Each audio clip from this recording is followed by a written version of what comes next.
We are presently in a series of a continuation from the topics of the doctrinal beliefs of the Seventh-day Adventist Church.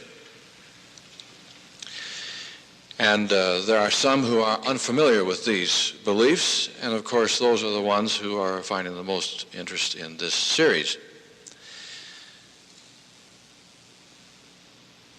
Tonight our topic has to do with Jesus revealed in stewardship. And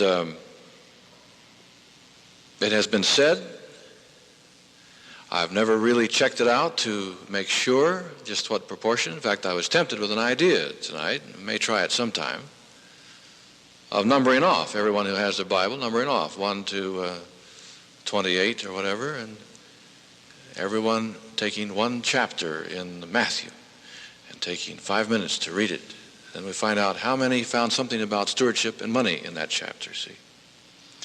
You could read all the Gospels in 20 minutes that way.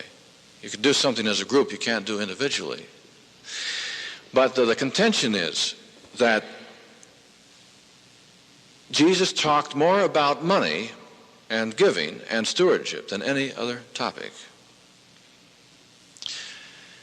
Now, not having checked it out in detail, verse by verse, it's hard for me to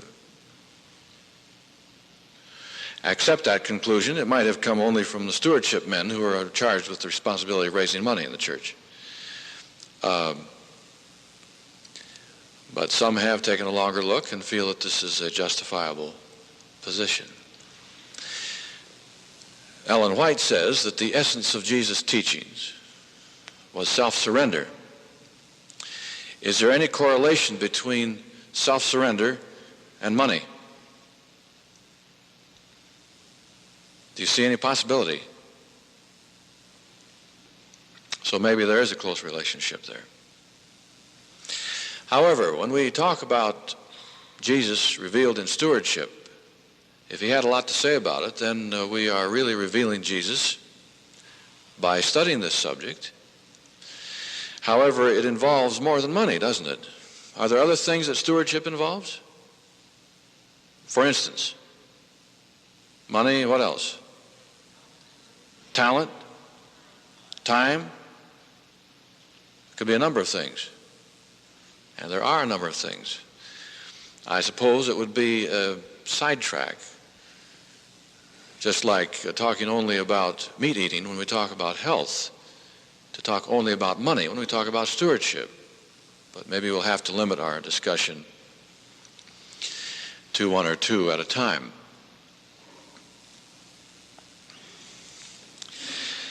Now, Jesus made it clear when he was here that he believed in the Old Testament, and he said, if you don't believe Moses and the prophets, then you're not going to believe anything else. And so we take a first look at the Old Testament in Psalm 24, verse 1. And we discover a major point concerning who it is that owns everything. Psalm 24, verse 1. The earth is the Lord's, and the fullness thereof. Whatever the earth is full of, that's the Lord's. The world and they that dwell therein. All right, now we take another look at another Old Testament scripture, Haggai. Turn to it quickly.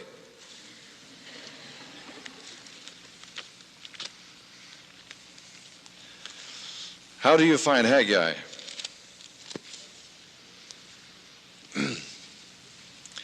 Haggai, the 2nd chapter, verse 8.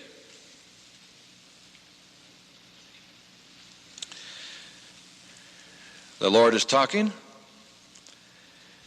He says, the silver is mine, and the gold is mine. Do you believe that? Do you believe that the silver and the gold that is yours is his? You don't have much gold, you have silver. That's his. Now we turn to Psalm the 50th chapter, verse 10. Back to the easy one again. Psalm 50, verse 10, 11, and 12. Every beast of the forest is whose? God is talking again. Is mine. The cattle upon 1,000 hills are mine. Let's repeat it.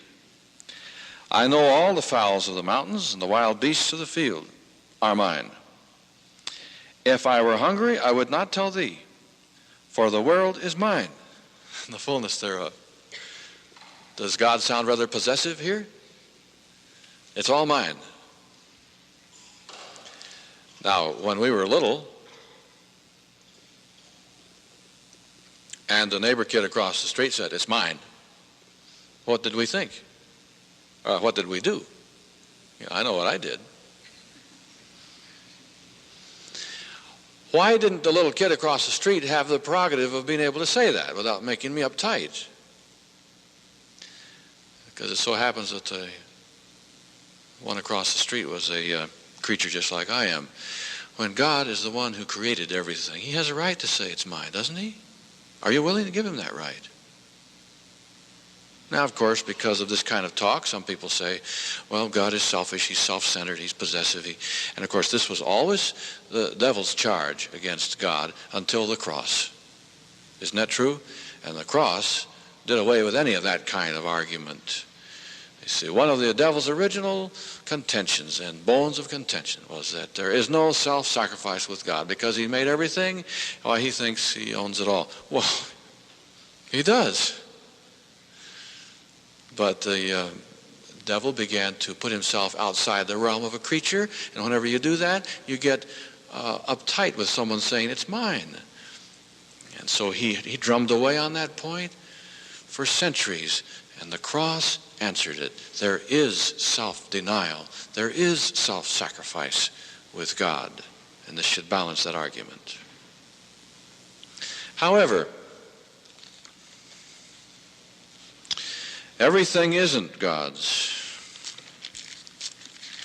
We've noticed that the earth is his.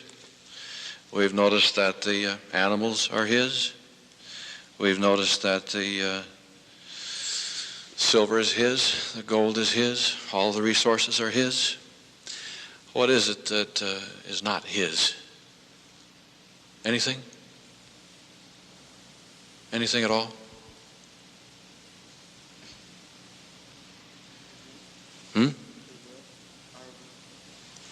We are not all his. Why?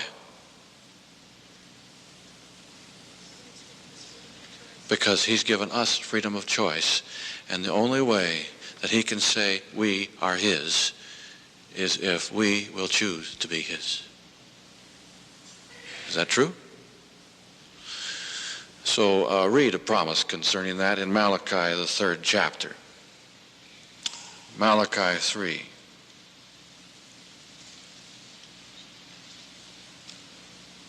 Verses 16 and 17. Then they that feared the Lord spake often one to another, and the Lord hearkened and heard it. And a book of remembrance was written before him for them that feared the Lord, and that thought upon his name.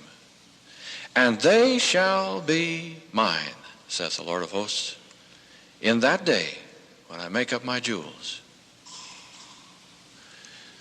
There comes a day when the ones that God wants more than anything else, of more value to him than animals and silver and gold and 1,000 hills, become his. They shall be mine. Do you catch the intrigue of that? He has all the rest of it, but there's a group of people that are going to be his. Are you one of them? Do you want to be? Have you made that choice? All right, now let's notice something else from the Old Testament that has to do with reminding us of who it is that gives us power to earn. Deuteronomy, the 8th chapter, verse 18. Deuteronomy 8:18.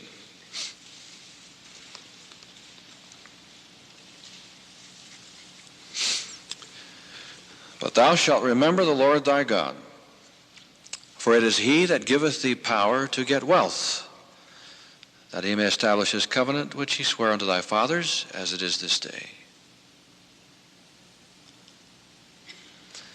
Has there ever been anyone who was legitimately wealthy? Can you think of anyone in the Bible?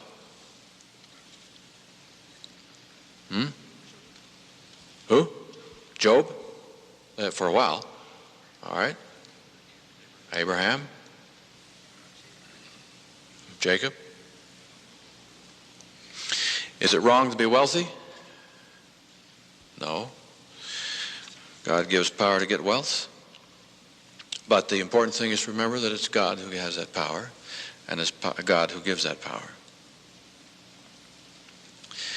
And because God is the creator of everything,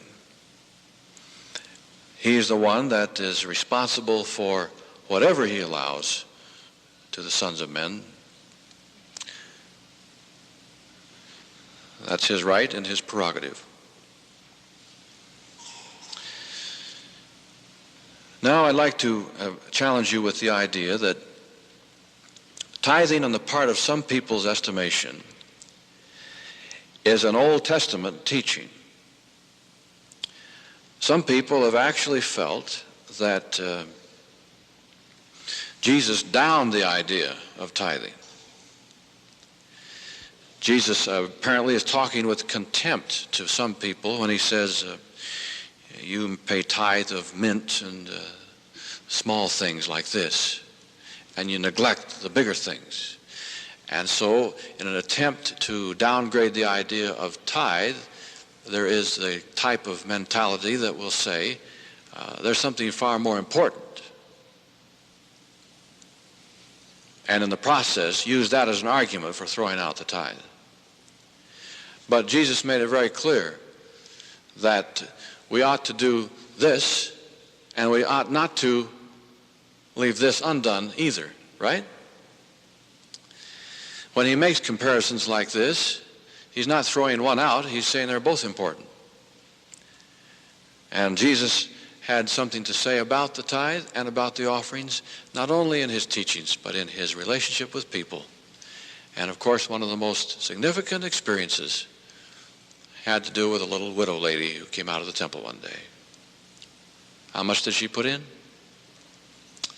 2 mites. And Jesus, from that simple lesson,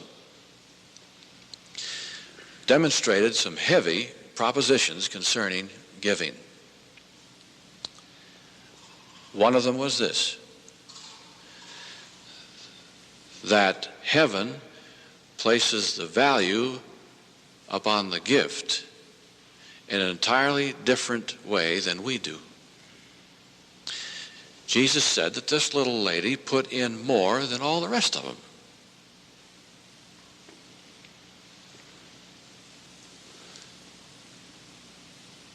How can that be? Because God measures our giving not by the amount we give, but rather by what we have left after we've given. True? So if someone puts in $10,000, but he still has $10,000 left, he has given far less than the one who puts in 2 pennies and has nothing left. Right? Isn't this clear? According to Jesus' relationship to it.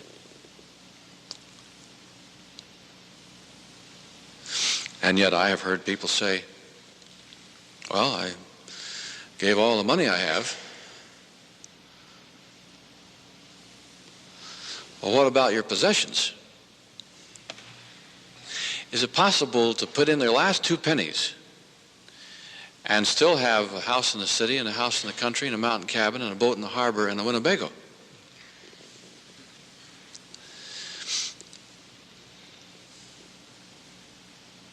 And still have given very little. Is that right? So Jesus, of course, was very clear on tithes and offerings, and the Apostle Paul came along and said something quite significant on it in 1 Corinthians, the 4th chapter, New Testament, verse 7. 1 Corinthians 4, verse 7.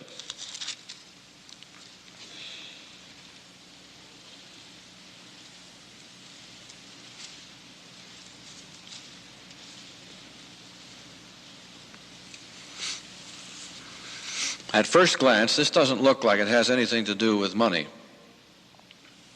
But look at it carefully. For who maketh thee to differ from another?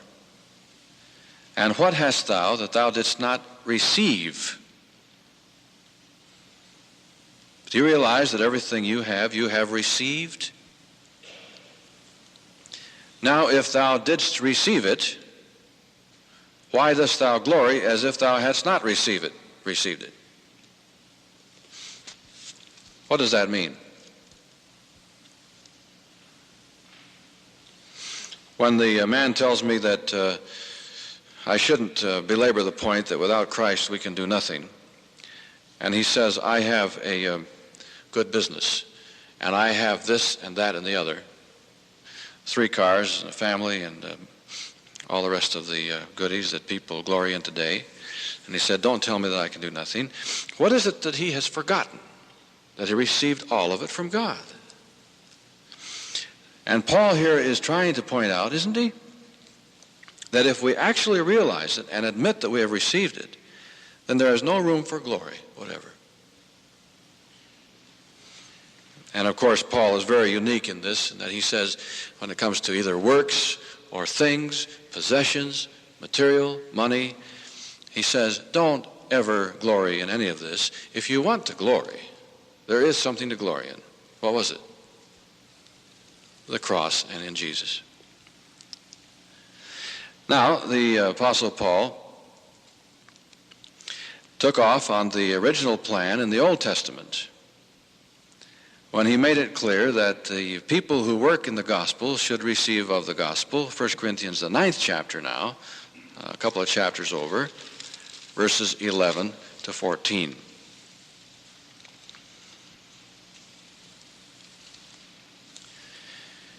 If we have sown unto you spiritual things, is it a great thing if we shall reap your carnal things? If others be partakers of the power over you, are not we rather?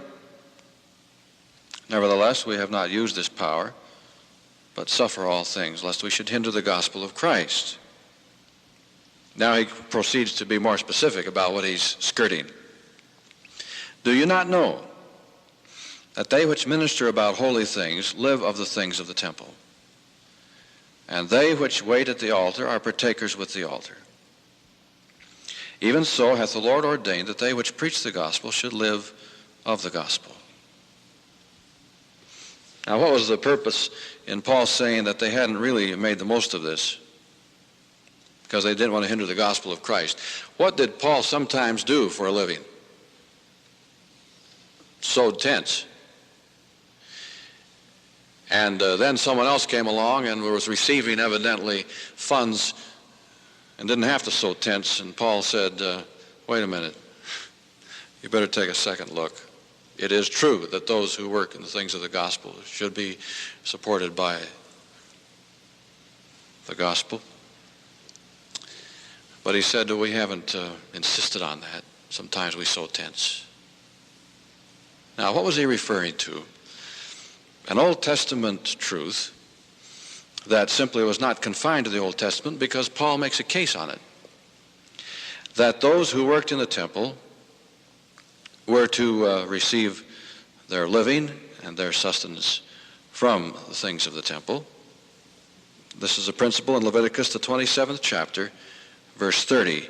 If you'd like to look at it, Leviticus 27, verse 30.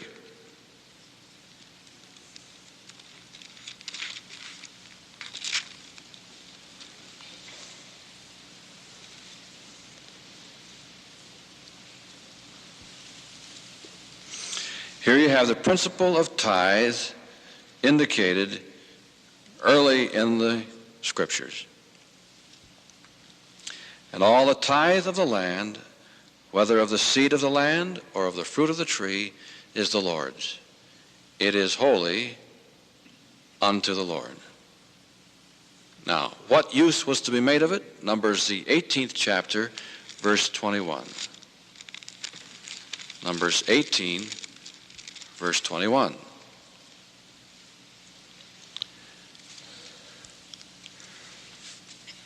And behold, I have given the children of Levi all the tenth in Israel for an inheritance, for their service which they serve, even the service of the tabernacle of the congregation.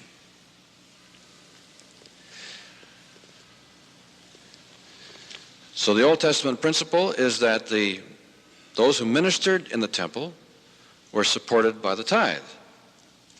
Well, this does not come as news to people other than Seventh-day Adventists. There are many people who believe that.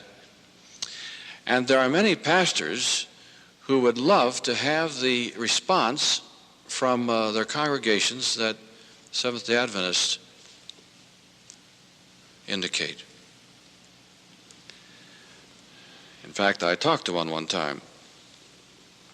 He said, I think it's fabulous the way the Adventist people give their tithes. I've been trying to get my church to do that. And his was a unit in one, congregational type situation, where if he could get 10 people to pay 10%, and he would keep that, he would have the average income of those 10 people, wouldn't he? And if he could get 10 of the highest income people in his congregation to pay 10%, he would have the average income of the 10 highest in his congregation. Wouldn't that be nice? Well, he said, I have other things to do. I have to pay some other bills in the church, and so, I need to do better than that. But his whole point that he continued to underscore for me was, if I could only get this in my church. How do you do it anyway, he says. How do you do it? And of course, along with that, some people have gotten the idea that in the Adventist church, the tithe principle is that the people give their tithes and offerings, and the preachers take the money. And the preachers don't pay tithe. One of the things that makes it comfortable for the ministry in the Adventist church to talk about tithe is that the ministry pays tithe too. And another thing that makes it comfortable for the minister in the Adventist church to talk about tithe is that he doesn't receive all of the funds that the people in the local church give in tithes and offerings at all. Are you familiar with the principle on which the Adventist church is based? That a certain percentage of the tithe that comes into this church goes to the local Northern California field, a certain percentage to the Pacific Union Conference, a certain percentage to the North American Division, and a certain percentage to the mission field in far-flung places? Are you aware of that? Are you aware that the Adventist ministry the world over receives the same proportionate wage? Now I'm in trouble with the missionaries to come back, because that proportion sometimes is questioned. But in the United States of America, for instance, the pastor who has the church of 14 members and the other one in the district of 40, which I had one time, receives the same salary as the pastor of the Loma Linda University Church. You aware of that? And the same allowances. And so that does away with the idea of having a larger congregation so you can pull more funds, so you can have a bigger salary. And it completely relaxes the ministry of the church in terms of this question of giving and tithing.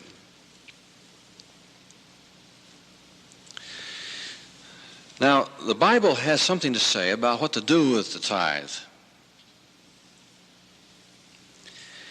Where should we put our tithe? Here we go to Malachi, the 3rd chapter, because this has been a hang-up for some people. Why can't I set aside 10% and do with it what I want to do? And why can't I give 10% of my talent instead of 10% of my money? I remember a man who was a member of my church one time who was good on the violin. He was also stingy with his money. And so he worked out a system whereby that he would play a special number in Sabbath school for his tithe for that month. And he didn't see any reason why that couldn't be. He had the same nickel that he first made, the first nickel he ever made, but he'd played a lot of tithe numbers. Now, what does Malachi, the 3rd chapter, have to say on the question of tithe and what should happen to it and where it should go? First of all, let's notice the verse 8. Will a man rob God? Yet ye have robbed me. But ye say, wherein have we robbed thee? In tithes and offerings.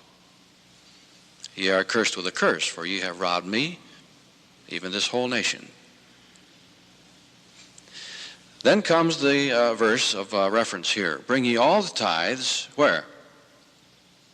Into the storehouse. Into the storehouse, that there may be meat in mine house. And prove me now herewith, saith the Lord of hosts, if I will not open you the windows of heaven, pour you out a blessing, that there shall not be room enough to receive it. So where is the tithe supposed to go? Does anyone know what the storehouse is?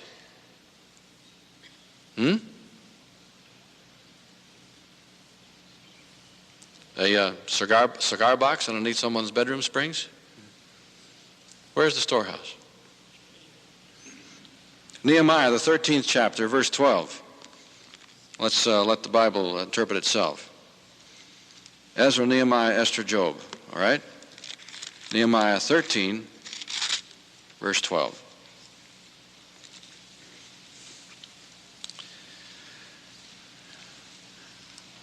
Speaking of God's people in the olden days, then brought all Judah the tithe of the corn and the new wine and the oil unto the what?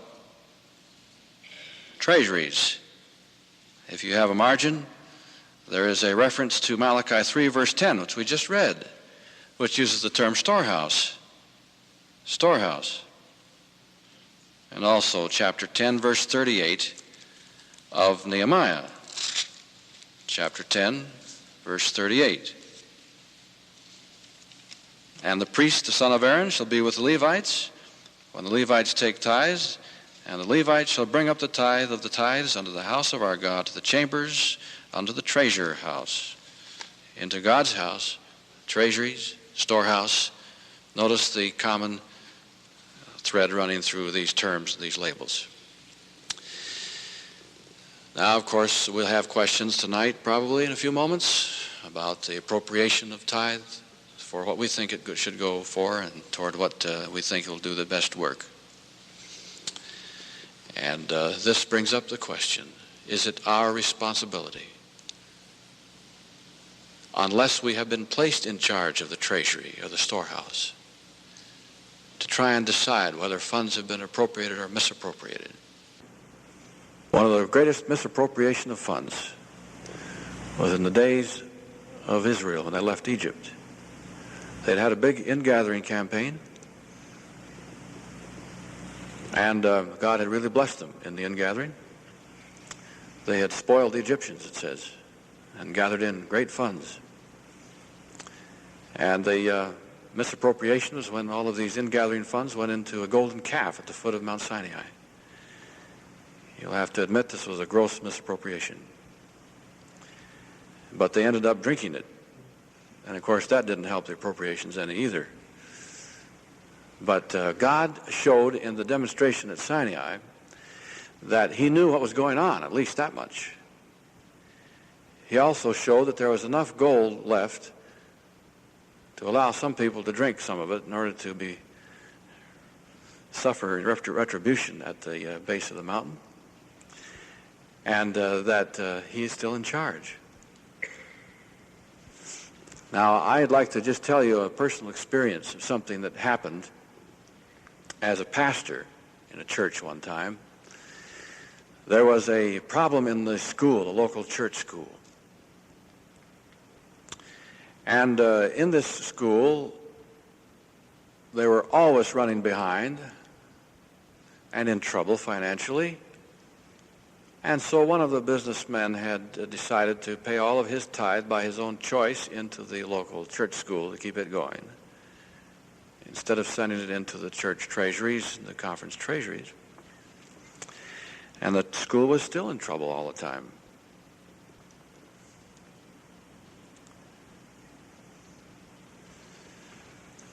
Well, some of the school board discovered this, found out about it, and decided that the Lord could not bless in the program there if this sort of thing was allowed to continue, and so they made it clear to him that they didn't want his money any longer if it came from tithe. And he was a little hurt about it at first, but he was impressed later when the local church school, without his tithe, went immediately into the black and stayed in the black.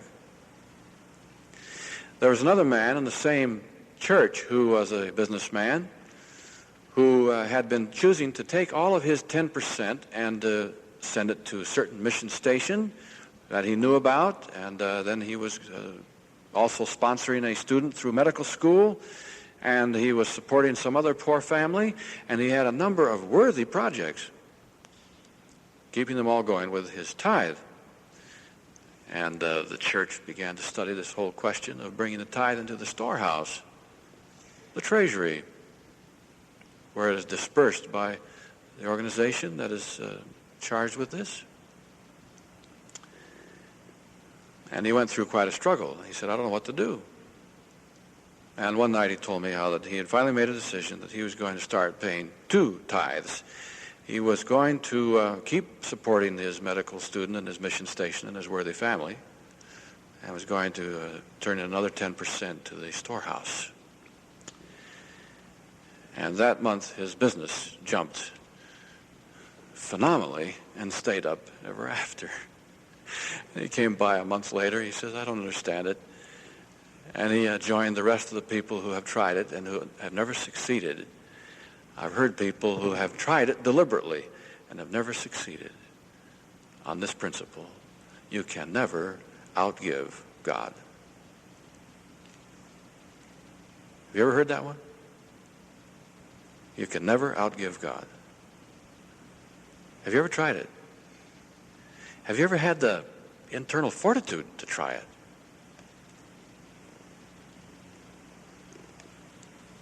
Do you think it'll be fun to try? Or would it be scary?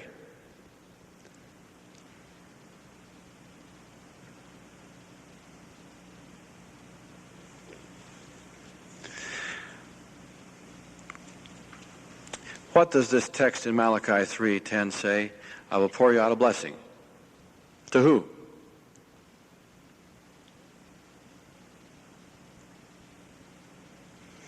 Only the people with the right motive?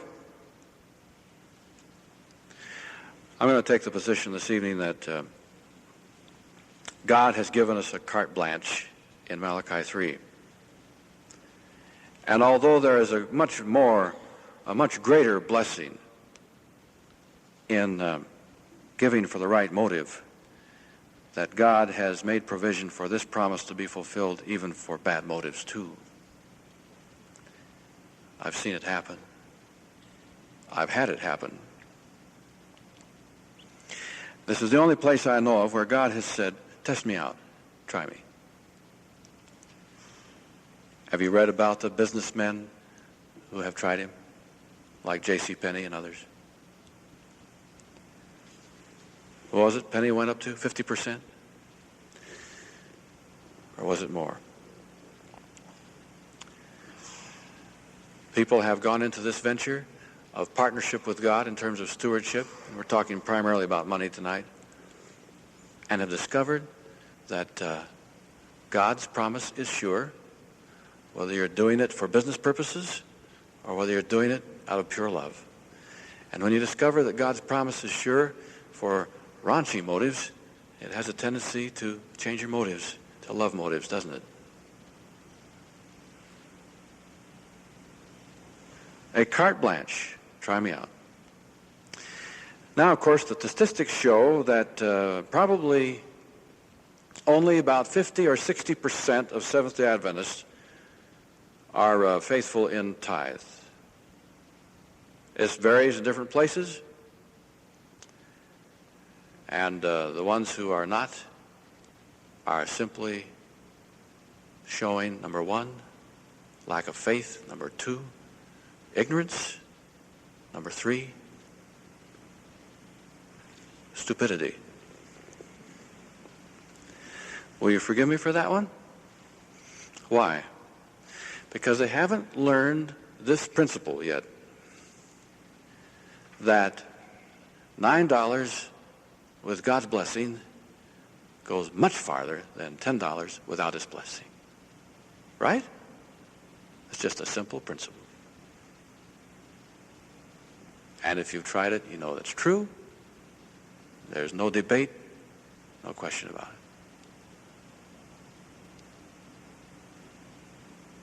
And that $8 with God's additional blessing goes much farther than 10 without. Because the question here is not just tithe, it's tithe and offerings. And there are some people who are very faithful to their tithe, who do very little when it comes to offerings. Now, Seventh-day Adventists have never made this question of tithe a test of church fellowship. We don't check the records of people to find out who gives and who doesn't give. That's the least of our business. That's God's business. But it is one of the most exciting ways when it comes to stewardship of funds and possessions, of testing God, proving His promises, and of actually entering into a fellowship with Him that is rather tangible and practical and real, you know. Very exciting. Some of us have some hang-ups. I mentioned one of my hang-ups one day. First year in the ministry, I came across a practice that ministers had of, if they didn't have any tithe envelope to put in that day and Sabbath, why they would put in an empty envelope from the platform so people would see them and put in something. And I got so provoked at that I've had a hard time putting anything in from the platform ever since. And as a rule, I don't do it, and recently I did, and someone saw it, and they jumped me for it. And said, what happened? You had a change of heart? I don't want anyone's giving to ever be based upon what I do or don't do. It's got to be based upon God and what He says, right?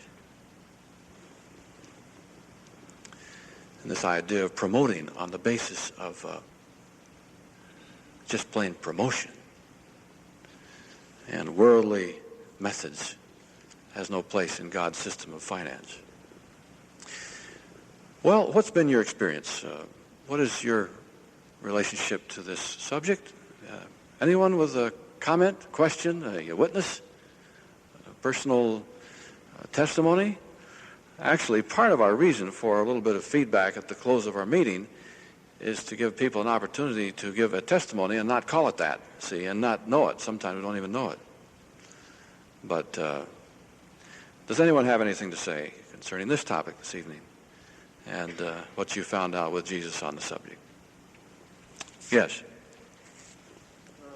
Back to this trying to outgive the Lord. Have you ever tried to give as much time as you can and try and outgive the Lord as far as time? Have you ever tried to outgive the Lord in time, he says.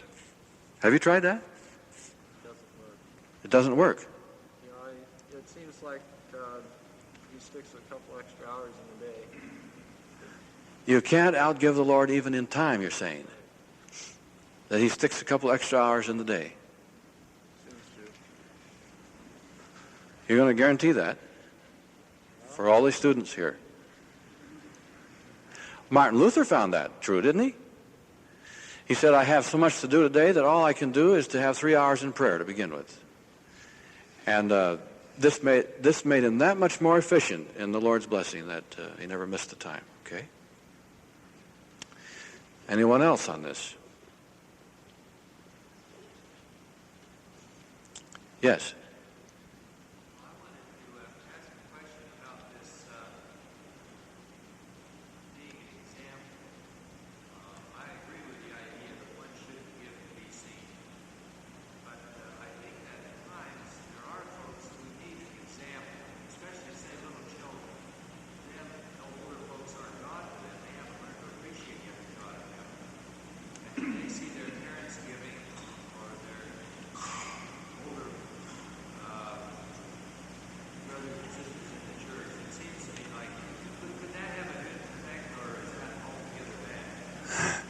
Okay.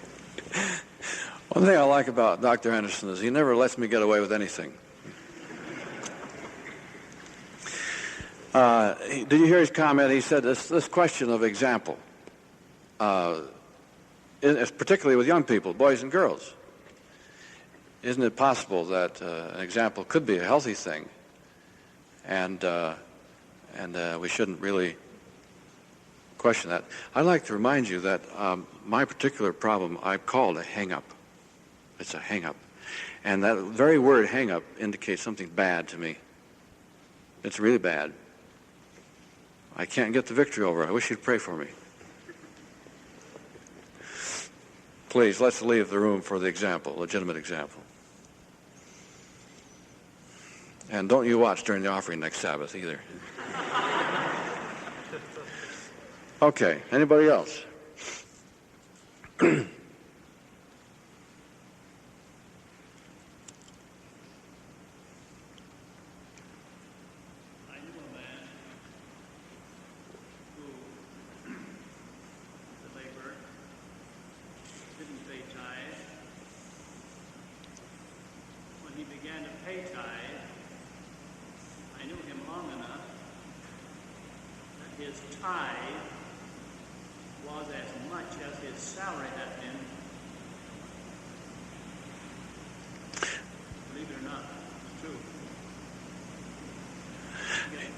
You knew a man who, as a laborer, didn't pay tithe, but when he started to pay tithe, his tithe became as much as his salary had before.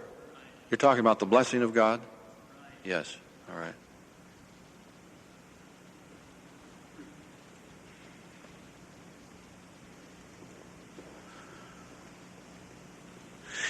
Is having your tithe deducted from your check when you work at PUC paying tithe? It isn't? When you never see it? Does that count? Yes. I was wondering something about God honoring the giving. My uncle was telling me about a guy that he used to work for as his boss. And he's an American, but he was working over in the Philippines. And he was running a manure truck for 15 years. He'd shovel it on and drive it and dump it off. And he was always broke. And then he found out the secret of working and making money. He said, you got to work for other people.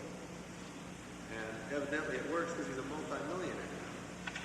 And he spends $20,000 every month. He provides free operations for kids with hair lips that are born with hair lips and cleft palates. He deworms kids with tropical parasites. He did $100,000 last year. He wants to do $300,000 this year. And he's just spending all this money starting up a trade school over in the Marshall Islands out of his own pocket because they need one. And he's working for other people, but he just keeps making more and more money. He's giving all kinds of money away, but he just keeps making more and more. And he's trying to give it away. He told my uncle the secret though is working for other people. And then these things just start happening. He's not a Christian either. At least he doesn't profess to be one. Reference to a man who was comparatively poor until one day, instead of working for himself, he began working for other people. And he's not a Christian. Doesn't profess to be a Christian. But his business and his income has grown phenomenally. A millionaire today. And he's still giving most of it away. Well, really, this is the basis upon which some people started their companies. We could list them here. Often we do in our tracts and our Bible studies. And this is why some of us have taken the position there's a carte blanche. God says, test me, just try me out. I've had people tell me, I can't really claim that it's opening the windows of heaven and pouring out a blessing that you can't receive it when all you can do is just barely keep your nose above water. I've had people say that who are apparently faithful in paying tithe and offerings. So let's allow for the exception to the rule, apparently. I've never been able to probe into all the reasons and whys and wherefores there. But someone back here has.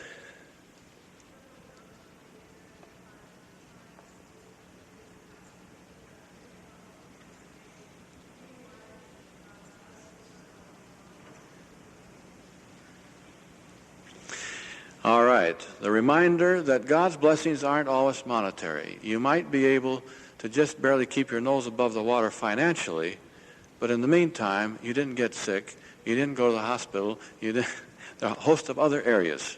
Fair enough. Yes? The person in the below water type thing, if they were just swimming, that's one thing, but if God gave them a boat, they would sink it. Uh-huh. You catch that one. The person who is just barely swimming with his nose above the water, that's one thing. But if God was to give them a boat, they'd sink it. The people would sink it. You know, and that's the reason why some of us have concluded that we'll never be rich, because undoubtedly we would really destroy ourselves if we ever were. You know, some of us are convinced that if we were to buy a Chrysler tomorrow, that the Chrysler company would go out of business the next day. And why? Because God simply sees that it's best for us, right? It's best for us. You have been listening to another special American Christian Ministries presentation. This recording has been digitally reprocessed from the original audio cassette or reel-to-reel in order to make this CD available. The audio quality was improved as much as possible. International copyright, American Christian Ministries. All rights reserved. To order a copy of this or other presentations, or for a free catalog, please call toll-free 800-233-4450. International calls dial 717-652-7000. You may also order from our secure website at www.americanchristianministries.org. There you would discover the largest selection of authentic Adventist preaching available. American Christian Ministries is not a one-man band. It is an orchestra of outstanding speakers who are all on the same theological page. If American Christian Ministries has been a blessing to you, why not take a moment just now and send us a note or an email with your testimony? We'll share it with our speakers and volunteer workers to encourage them. Your prayers and continued financial support are very important to ensure the continuation of this ministry as we help prepare America and the world to meet Jesus Christ. He's coming soon.